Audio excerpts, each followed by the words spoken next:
පිල්ලයන්ගේ මාධ්‍ය ලේකම් අසාද් මෞලානා කියන පුද්ගලයා channel 4 කියන එකට කියලා තියෙනවා. අපි දන්නවා 2018 දී මේ සලේ සහරාන්ව හම්බුණා පුද්ගලිකව හම්බෙලා එයත් හිටියා එතන. ඉතින් එතෙන්ද කිව්වා මේ රට අනාරක්ෂිත රටක් බවට පත් කරොත් තමයි ගෝඨාභයට ජනාධිපති වෙන්න පුළුවන් කියලා. අන්න ඒක තමයි තිබුණ ප්‍රශ්නේ. ඉතින් අපි දන්නවා channel 4 කියන්නේ මොකක්ද කියලා සම්පූර්ණයෙන්ම හමුදාට විරුද්ධ අසත්‍ය ප්‍රකාශ කරන channel එකක්. ඉතින් ඒක නිසා වෙන්න පුළුවන් සලේව අත්අඩංගුවට ගත්තේ.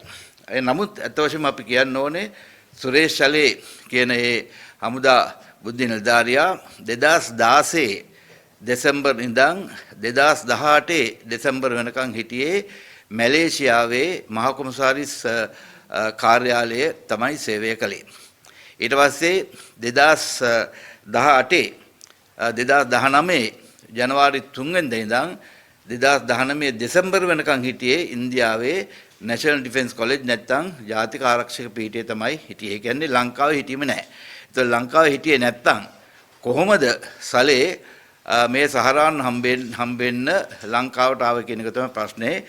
මේ කාලය තුලම හිටියේ මැලේසියාව සහ ඉන්දියාවේ.